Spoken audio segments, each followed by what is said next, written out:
Meus amigos, no esforço de compreender a raiz mais profunda do processo de corrupção no Brasil, eu quero hoje aproveitar o mote que tem sido dos últimos dias o motivo das manchetes editoriais do Estadão, que é a do Mensalão, e a denúncia apresentada contra seus autores pelo Procurador-Geral da República, Roberto Gurgel, para fazer a história da corrupção no Brasil na segunda metade do século XX, que culminou nesse famoso Mensalão e na chegada do poder do Partido dos Trabalhadores, do PT. Muito bem. Como é que tudo começou? A gente deve lembrar que as ideias revolucionárias, elas inicialmente nasceram centradas no esforço do golpe do Estado para derrubar a ordem burguesa. Que se logrou inicialmente na União Soviética, na Rússia de 1917, e depois em inúmeros países do mundo, inclusive o nosso Brasil, correu o risco de estar sob a bandeira vermelha do comunismo no golpe, na intentona de 1935, que felizmente foi abortada, foi destruída. E o Brasil foi um país que teve a sorte de chegar aos anos 50 a salvo desse processo que tomou conta de todo mundo. É só relembrar. A China, muitos países da África, os chamados não alinhados, muitos deles estavam sob as ideias comunistas. Então, o que são essas ideias comunistas? O que essencialmente elas propõem? Os líderes desse processo, eles são amorais. O comunismo tem como filósofo de inspiração primeiro Epicuro,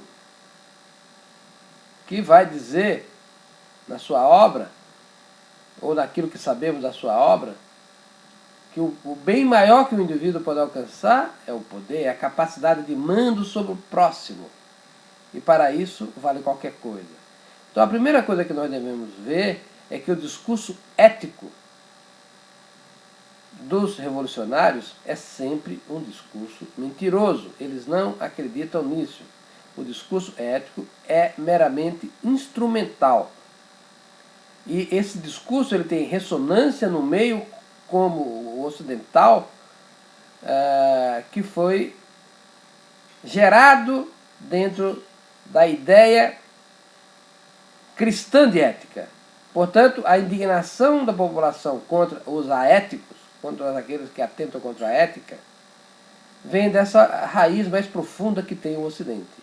Então essa gente revolucionária, inicialmente de corte marxista-leninista clássico, sempre se aproveitou dessa base comum do Ocidente para fazer a sua pregação mentirosa. Na segunda metade do século XX, a gente teve a ampliação da chamada Revolução Gramsciana em todo o mundo. Ao acabar da guerra, todo mundo estava pasmo diante do fenômeno do totalitarismo de face nazista, mas também do totalitarismo de face comunista. Logo em seguida a gente teve as denúncias de Khrushchev desmoralizando o chamado comunismo real. E a gente vai ver que as pessoas que lideraram esse processo de transformação, tudo que eles querem, a palavra transformação é uma palavra mágica para eles querem transformar, reformar, refazer. Para eles, a realidade enquanto tal, como ela nos é dada, ela não serve, ela precisa ser aperfeiçoada, e eles supostamente têm a chave desse aperfeiçoamento. O que eu estou lhes falando aqui, meus amigos, é uma coisa profunda, que muitas vezes fica oculta na boca dessa gentalha mentirosa que prega a transformação social. Muito bem, Uma outra palavra que nasce já na segunda metade do século XX, quando eles descobrem que não podem mais dar golpe de Estado e querem agora tomar o Estado desde dentro do processo democrático, é a palavra inclusão. E o que significa isso? Eles passam a prometer a toda a população que todo mundo terá uma benesse do Estado. E mais, eles fundamentam a sua vontade ou o seu discurso no fato de que a lei da escassez não existe e que se existe miséria, ela é basicamente derivada da falta de vontade política, ou a maldade intrínseca daqueles que estão no poder. Eles prometem que é possível eliminar a pobreza da face da terra, o que também é uma grande mentira. Basta ler as palavras de Jesus Cristo. Pobres, sempre os tereis contigo. Pois bem,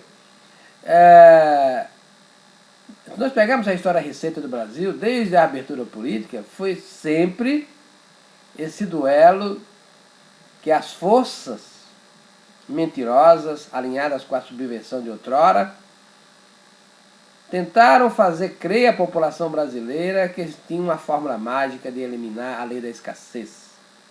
E que os culpados de haver pobreza e atraso e coisas equivalentes no Brasil eram os malvados dos capitalistas e seus representantes no governo. O governo teria sido sempre burguês, teria sempre alinhado com os conservadores. Essa gente amaldiçoou tanto os conservadores, falou tão mal deles que os conservadores hoje estão praticamente eliminados do processo político.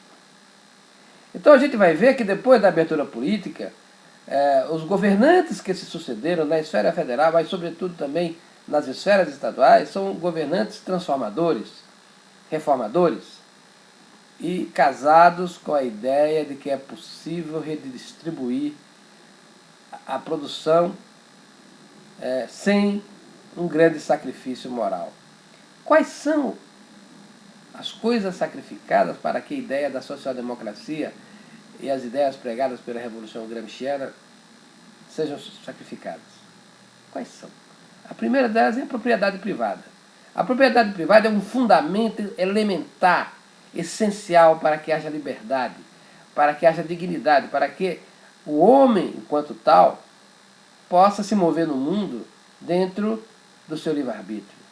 É o primeiro ponto que eles atacam. Para eles, a propriedade privada é uma espécie de roubo, quando na verdade roubo é a invasão e a diminuição da jurisdição da propriedade individual. A segunda coisa é a questão da representação. Para eles, só são legitimamente representantes do povo quem está alinhado com as ideias da transformação.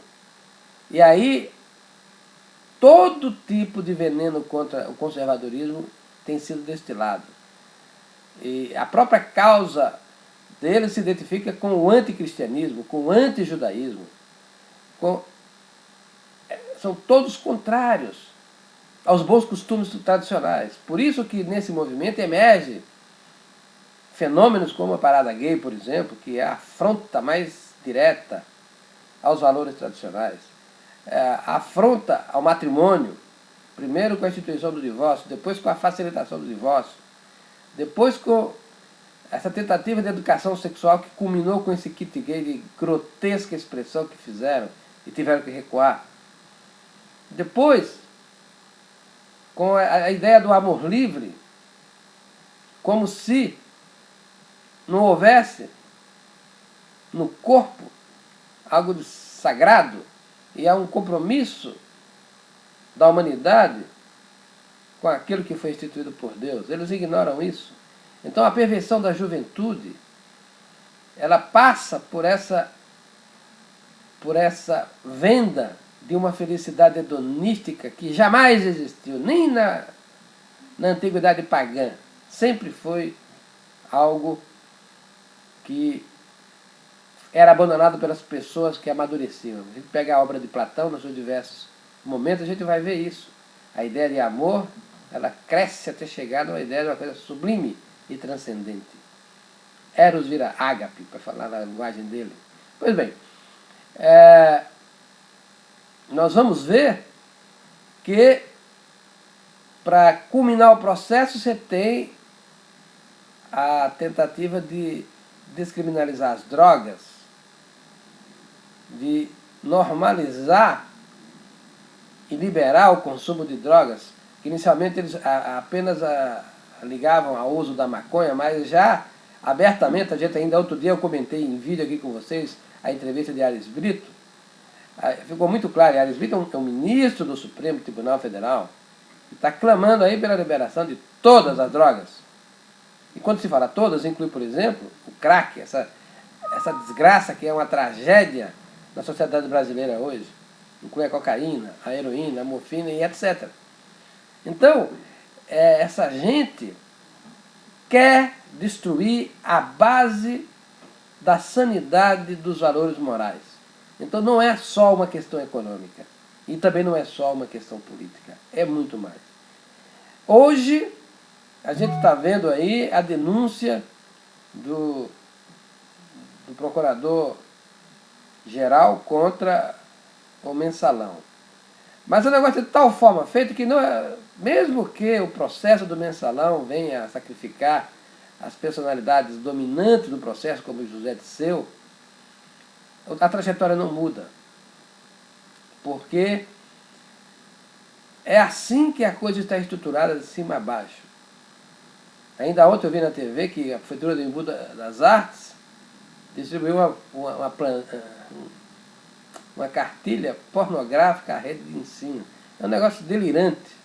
Isso não é um episódio isolado, isso faz parte de um contexto que é um conjunto para destruir os referenciais morais de toda a população, que é um código sexual, que é um código de relação entre os sexos, mais exato, que é um código de respeito à propriedade privada e ao próximo, que é um código de respeito à autoridade legitimamente constituída, mas pressupondo que essa autoridade não vai exorbitar. Então, essa gente, quando chega ao poder, ela toma providências imediatas de elevação de impostos, de elevação de gastos, de uso farto de medidas populistas para comprar, digamos assim, o assentimento da população de um lado e, por outro, para garantir as eleições futuras. É essa lógica que se move, por exemplo, o PT com suas bolsas, com suas propagandas, com seus apoios nefandos, imorais, aos chamados movimentos sociais, no processo de doação de dinheiro público a troco de compra de votos, uma coisa muito parecida com o que houve na República Velha. Nós recuperamos práticas de há muito superadas. Meus amigos, é preciso dizer que a corrupção no Brasil é resultado de todo esse processo que vem de uma mudança de paradigma filosófico, a troca de Tomás de Aquino e de Platão por Epicuro e seus descendentes, e vai terminar nessa revolução transformadora, esse elan transformador, esse ímpeto que não se satisfaz com o real, mas quer fazer do real uma perfeição. Com essa acusação falsa de que as pessoas que exercem o poder sem estar sob a influência dessa ideologia nefasta são apenas lacaios de burgueses. Isso é uma simplificação e uma mentira. Eu pretendo continuar essa conversa com vocês, voltando novamente para a esfera mais próxima do nosso dia a dia. Quero mostrar como largos setores da população estão comprometidos, eu diria até mesmo vendidos a essa ordem que não pode se sustentar. É uma ordem imoral, é uma ordem sem bases racionais na economia, é uma ordem que está fadada a naufragar numa grande crise econômica.